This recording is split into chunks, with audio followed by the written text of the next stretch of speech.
94.3 my FM, जीना हो तो जियो दिल से। જિંદગી એક્સપ્રેસમાં 94.3 માય એફએમ પર હું છું આરતી. આજની આપણી જર્નીમાં આપણી સાથે છે વરુણ ને ધવન. આપણી સાથેના જ પ્લેટફોર્મ પરથી એમની ટ્રેન પણ ઉપડવાની છે. બંને જઈ રહ્યા છે મુંબઈ.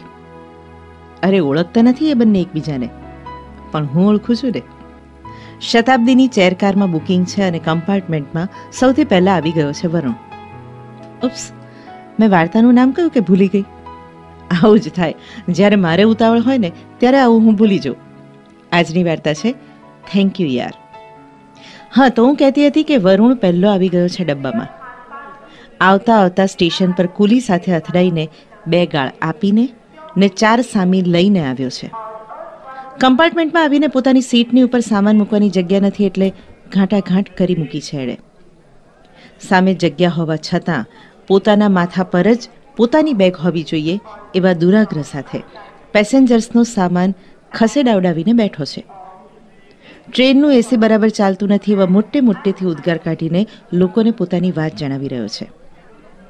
ને આવામાં શાંતિથી આવીને ચૂપચાપ પોતાની સીટ પર ગોઠવાઈ ગયો છે તે છે ધવન, આપણું બીજું અગત્યનું પાત્ર.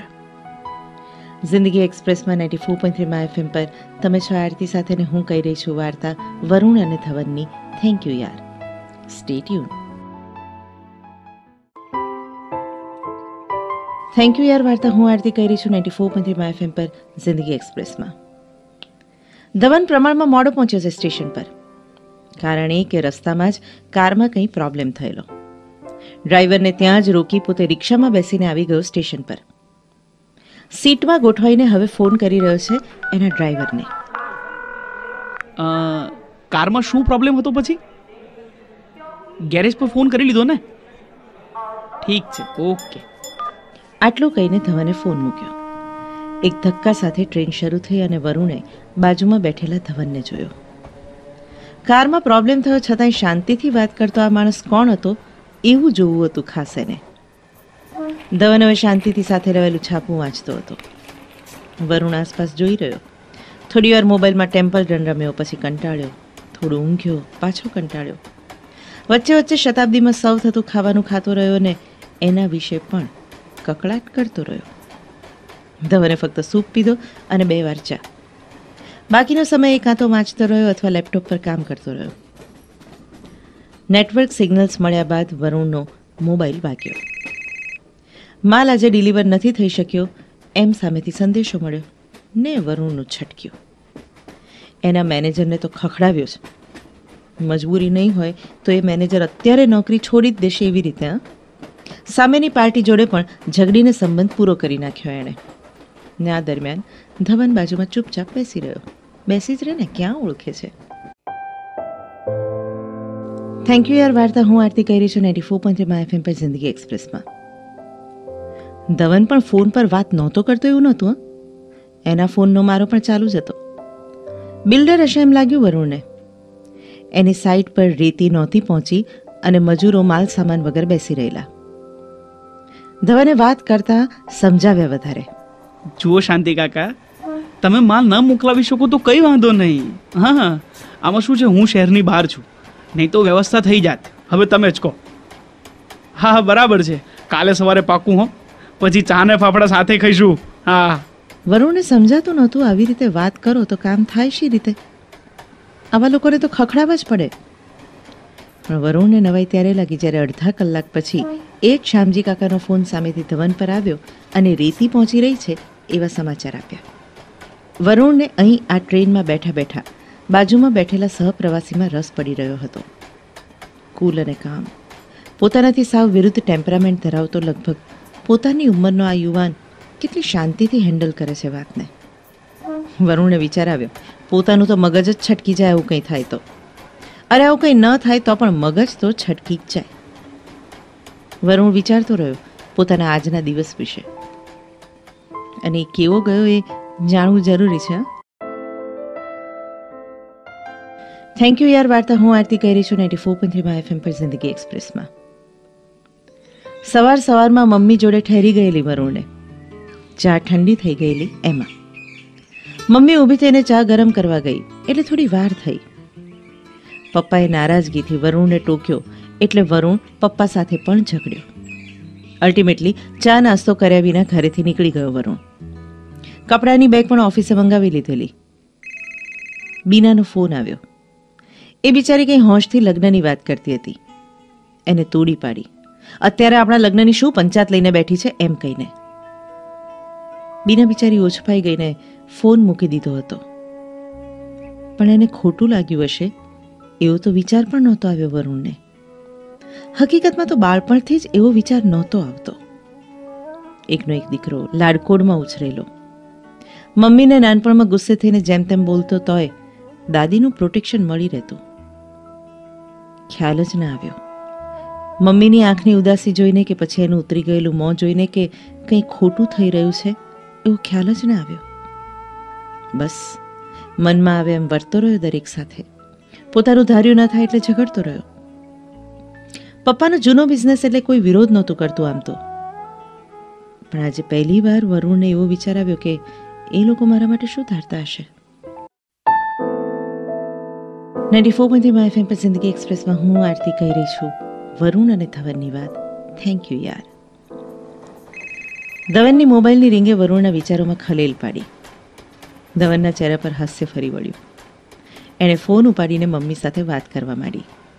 ચિંતા નહીં કરતી, બરાબર દવા લેજે, મેં ટ્રેનમાં થોડું ખાધું છે, પહોંચીને ફોન કરીશ, સૂઈ જજે બરાબર. આટલી વાતો કરીને તોફાની હાસ્ય સાથે ધવને ઉમેર્યું. અને પપ્પાને વઢતી નહીં બહુ. ફોનમાંથી પણ એની મમ્મીનું ખુલ્લું ખડખડાટ હાસ્ય વહી આવ્યું. અને વરુણને ક્યાં કડી ગયું. વરુણ વિચારવા લાગ્યો.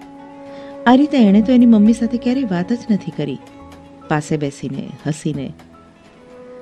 કોને ખબર અત્યાર સુધી આવી વાતો ફિલ્મ્સ ને વાર્તાઓમાં જ જોઈ હતી. આજે બાજુમાં બેઠેલો છોકરો કરતો હતો ત્યારે સાચી લાગી. ઘણું બધું વિચારતો રહ્યો વરુણ બેઠા બેઠા.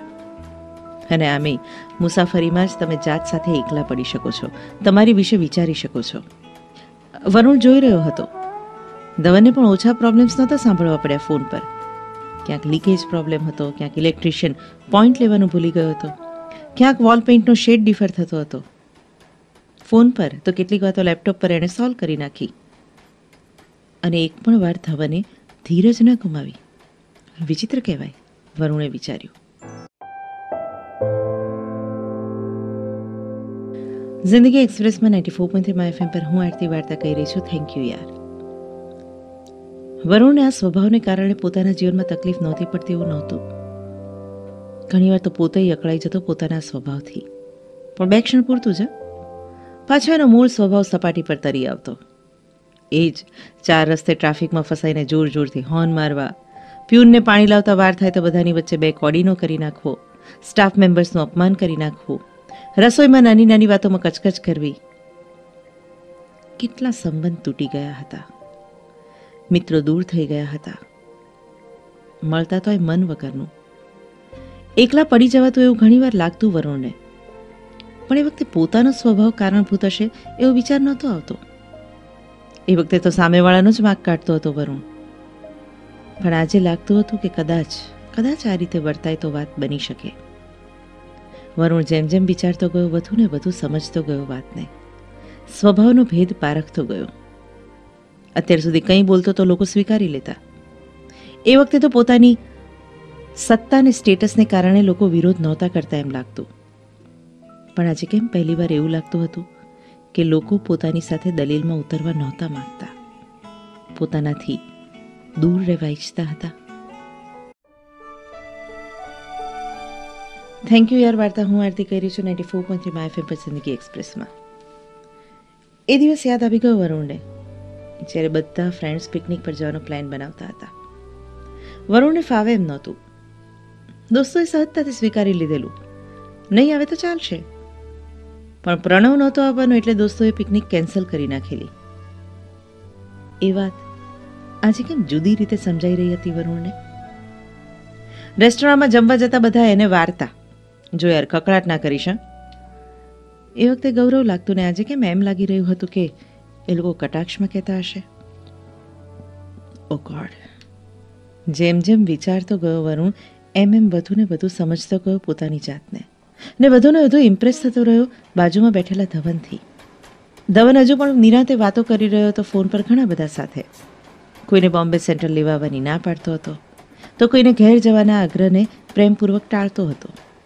કોઈને માટે ચોકલેટ્સ લઈ આવે છે એમ કહેતો હતો, ને કોઈ વર્ષો જૂના દોસ્ત સાથે આખી એ રાત બેસીને ગપ્પા મારવાના પ્લાનમાં હતો. વરુણને દિલમાં કસક ઉઠી. આટલા દોસ્તો અહીં મુંબઈ શહેરમાં હોવા છતાં હોટલમાં ઉતરવાનો હતો વરુણ. થેન્ક યુ યાર વાર્તા હું આરતી કહી રહી છું 94.3 માય એફએમ પર જિંદગી એક્સપ્રેસમાં. કોને ખબર કેમ વરુણને મન થઈ આવ્યું મમ્મીને ફોન જોડવાનું. એણે કંપતી આંગળીઓએ મમ્મીને ફોન જોડ્યો. બહુ બોલતા ના આવડ્યું, પણ તૂટક વાક્યો ગોઠવીને મમ્મી સાથે લાગણીભરી વાત કરી ખરી. મમ્મીએ ન કરી વાત, ન કરી શકી. એનો કંઠ ભરાઈ આવ્યો હતો.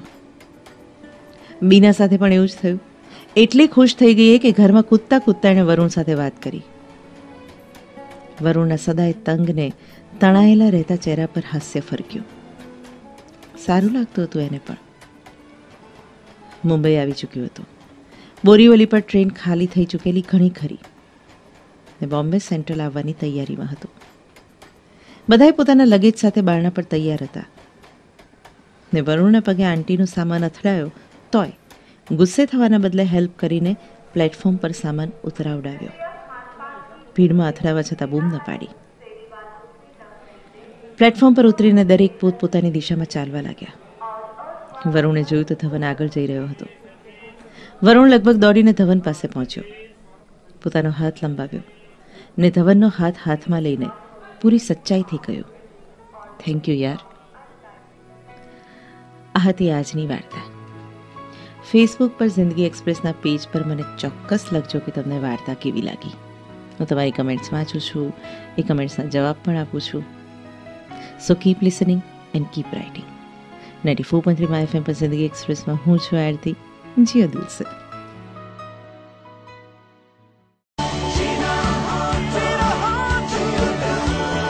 नाइडी 4.3 माय एफएम, जीना हो तो जियो दिल से.